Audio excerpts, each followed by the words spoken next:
Grüß euch, Servus und Habidere. Heute gibt es ein Video von mir nach langer Zeit. Mein erstes Video, was ich darüber gemacht habe ich aus Versehen gelöscht. Daher darf ich es nochmal von vorne machen. Um was geht's? Ganz einfach, ein Technikvideo. Selten bei mir, aber diesmal seid ihr fällig. Und zwar geht es um das Zoom M3 Mic Track. Bleibt auf alle Fälle dran, wenn euch das interessiert. Am Schluss gibt es ein kleines Quiz mit dem Mikrofon und dann wünsche ich euch viel Spaß.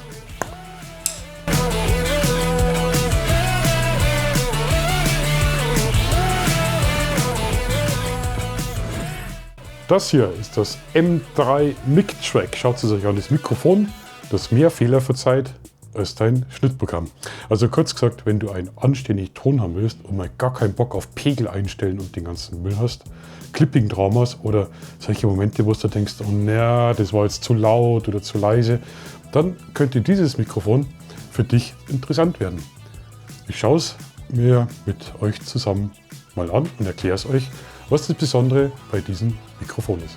Das Besondere bei diesem Mikrofon ist das 32-Bit Float-System. Aber was steckt da technisch dahinter? Was ist das? Also normalerweise nehmen Kameras und Rekorder in 16 oder 24 Bit auf. Das bedeutet, es gibt einen festen Pegel. Alles, was über den Pegel geht, wird unklar und nennt sich Clipping. Es ist übersteuert. Und Clipping ist endgültig, da kann man nichts mehr retten. Da ist der Ton einfach hinüber. Beim Zoom M3 Mic Track Mikrofon, was mir freundlicherweise zur Verfügung gestellt worden ist zum Testen, das zeige ich euch dann auch noch hier. Wir haben uns auf der Messe kennengelernt in Nürnberg. Läuft es komplett anders. Es nimmt nämlich im 32-Bit Floating System auf. Und was heißt das wiederum technisch? Der Dynamikumfang liegt theoretisch bei über 1500 Dezibel. In der Praxis heißt es, der AD-Wandler ist klippt nicht mehr hörbar. Ihr habt kein Clipping. Leise Signale bleiben sauber und laute Signale verzerren nicht. Ihr seid damit immer auf der richtigen Seite. Einschalten, loslegen, ohne groß Pegel einstellen oder Angst haben müssen, dass dann, wenn ihr zu Hause seid und euch den Ton anschaut, der Ton im Eimer ist und dadurch auch das ganze Video.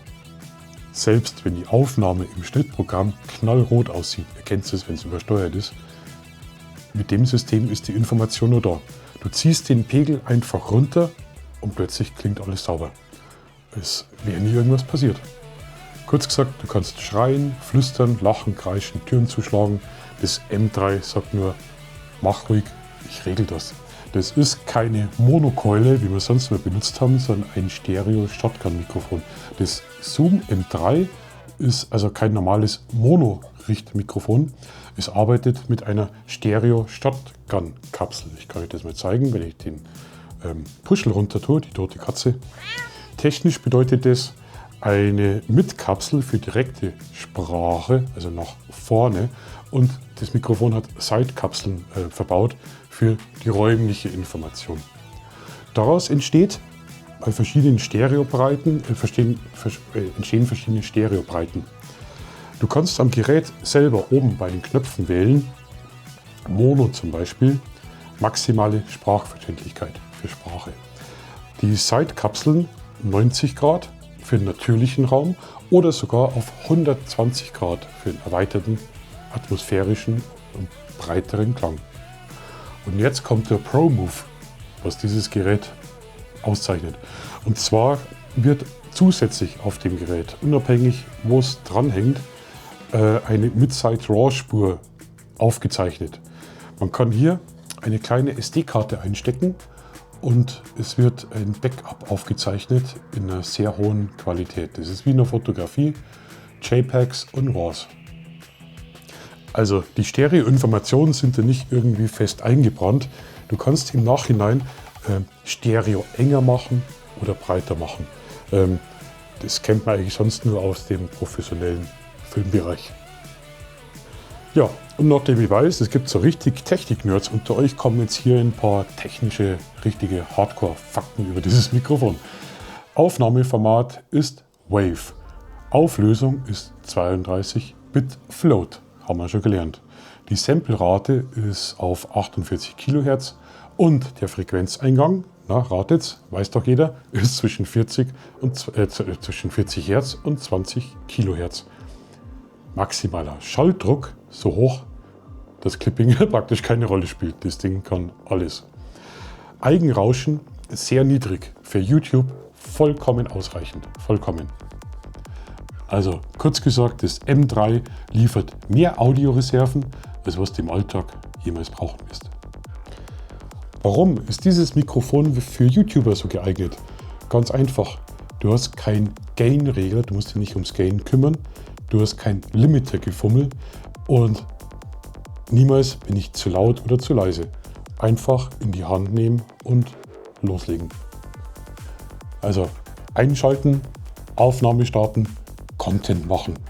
Das wollen YouTuber. Das Mikrofon übernimmt die ganze Pegelarbeit, einen kompletten Tontechniker im Hintergrund. Du konzentrierst dich mit diesem Mikrofon auf dein Video und auf deinen Content und bist mit der Technik tontechnisch auf der richtigen Seite. Anschlüsse und Workflow ist natürlich auch total interessant. Auch im technischen Alltag ist das Mikrofon ziemlich gut gelöst. Wir haben einen 3,5 mm Line-Out-Ausgang, kann man jetzt hier zum Beispiel sehen, wo ich komplett in die Kamera reingehen kann. Wir haben hinten eine Micro-SD-Karte, die soll anscheinend bis zu 1 Terabyte SD-Karten benutzen können. Dann haben wir auch noch einen Kopfhörerausgang, falls man den Ton doch live mithören will. Ach ja, USB-C-Anschluss habt ihr auch noch. Dann könnt ihr das Mikrofon nämlich auch direkt am Computer anschließen. Das ist mir gerade eingefallen, hätte ich fast vergessen. Also auf gut Deutsch, ihr habt hier den Kameraton, ihr habt hier den Backup-Ton, gespeichert auf der SD-Karte in Top-Qualität und damit seid ihr voll versorgt.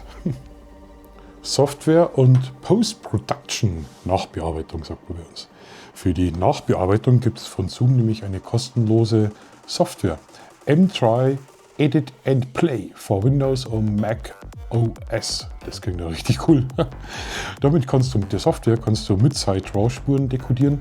Du kannst die Stereobreiten komplett verändern. Du kannst den Pegel sauber normalisieren und als 24 oder 32-Bit-Wave exportieren. Danach kannst du den problemlos weiterverarbeiten in deinen diversen Schnittprogrammen, DaVinci Resolve, Adobe Premiere, Audition, Reaper, Audacity, alles kein Problem. Das 32-Bit-Float-System, was das Mikrofon liefert, wird überall sauber unterstützt. Aber es gibt auch Nachteile. So ehrlich muss er sein und ich sage immer, wenn er ein Produkt vorstellt, will ich auch so ehrlich sein und will euch die Nachteile sagen. Das Mikrofon hat kein Display, kein großartiges Display. Das Kunststoffgehäuse wirkt jetzt nicht so ganz edel, aber das ist Meckern auf hohem Niveau, weil es ist wirklich leicht. Man merkt nicht, dass man ein Mikrofon drauf hat.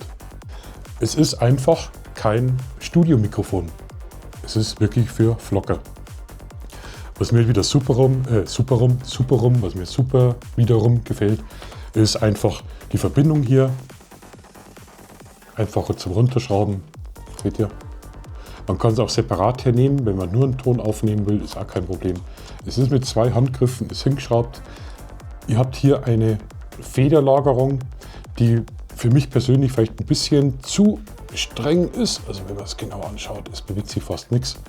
Aber hey, das Mikrofon ist auf einer teuren Kamera, es ist keine Actioncam, also warum sollte das wirklich so stark gefedert sein? Also mein Fazit von diesem Mikrofon von Zoom, und da möchte ich mich nochmal bei der Firma Zoom herzlich bedanken, dass sie mir das ausgeliehen haben, es ist ein besonderes, cleveres Werkzeug für Creator, für YouTube-Creator, ideal für YouTuber, Vlogger, auch für Dokumentarfilmer. Run-and-Gun-Setups und Leute, die lieber Content machen als einpegeln. Nicht ideal ist einfach für reine Studioproduktionen, da gibt es bessere Mikrofone. Dafür ist es auch nicht gemacht und konzipiert worden. Und Menschen, die jeden Gain-Regler anfassen wollen und Knöpfchen drücken, ist auch nichts. Hat es nicht. Das Ding funktioniert einfach. 32-Bit Float ist halt einfach das Bestechliche von diesem Mikrofon. Und es ist wie so eine Versicherung für deinen Ton. Und das Zoom M3 Mic Track, der Name gefällt mir auch schon so gut, ist dein Versicherungsvertreter mit Stereo Shotgun Mic. Und jetzt haben wir richtig viel gequatscht. Jetzt machen wir ein kleines Quiz. Ich zeige euch jetzt 5 Klangbeispiele. Ihr dürft es erraten. Bin gespannt, ob ihr es erratet. Und ich werde, wenn euch das interessiert, den Link natürlich von dem Mikrofon unten reinsetzen. Und schaut es euch einmal an, wenn ihr wirklich viel draußen seid oder einfach Videoaufnahmen macht mit eurer Kamera, dann kann ich euch das definitiv empfehlen. Ihr könnt es auch, das Mikrofon muss nicht an einer großen fetten Kamera sein. Ihr könnt es an jede Aufnahmequelle dranhängen, wo ihr zum Beispiel hier so einen kleinen Audio-In-Eingang habt. Oder ihr lasst es einfach separat laufen. Ihr könnt nämlich auch hier zum Beispiel ausstecken. Ihr könnt das Mikrofon runterschrauben. So, jetzt könnt ihr hier filmen und hier gleichzeitig den Ton aufnehmen. Das Wichtigste in der Produktion ist dann nur, den gemeinsamen Startpunkt von Video und Ton zu finden. Aber dafür empfehle ich euch hier definitiv eine Klappe. Jetzt wisst ihr nämlich auch, warum es immer die Filmklappen gibt. Das ist einfach, um Bild und Ton zu synchronisieren. Habe ich auch lernen müssen. Also viel Spaß bei unserem kleinen Tonquiz.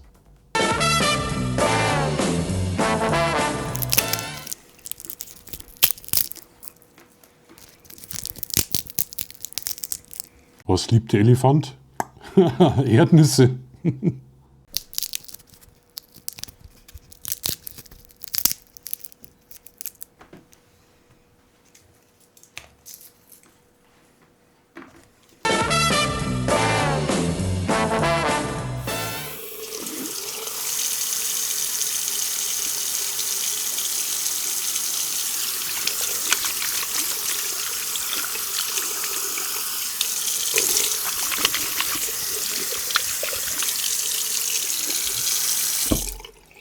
Das war auch nicht schwierig. Das war natürlich ein Wasserhahn, laufendes Wasser.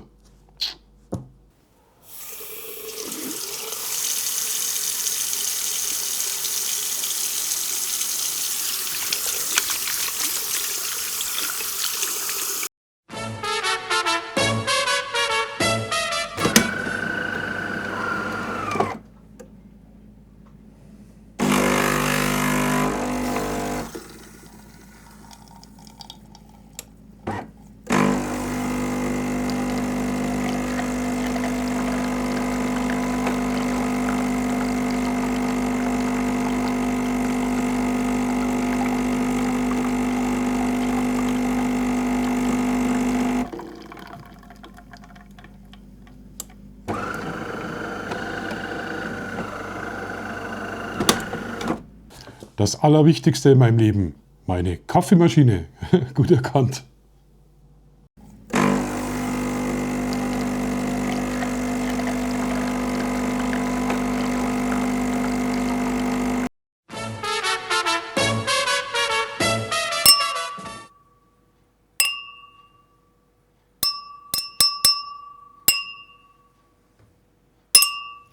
Jawohl, und das war richtig schwierig, aber da wollte ich einfach nur den Klang hören. Das waren Sektgläser.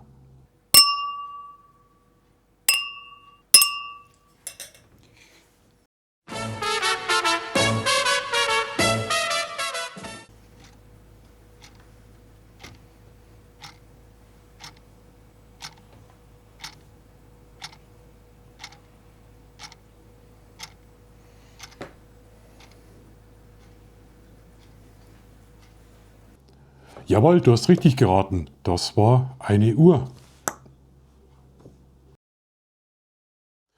Wenn ihr jetzt 5 von 5 geschafft habt, dann dürft ihr euch das Mikrofon kaufen. Dann seid ihr qualifiziert dafür. Dann habt ihr ein Gehör für dieses tolle Mikrofon. Also vielen Dank. Daumen nach oben, abonnieren, bla bla bla. Würde mich freuen, wisst ihr es ja eh. Also bis zum nächsten Video. Ist schön Bearbeitung. Und nochmal alle Links stehen unten drin. Schaut vorbei, wenn ich euch den Preis verrate, was das geile Stück, das tolle Stück Technik kostet, unter 200 Euro. Also in diesem Sinne, habe die Ehre.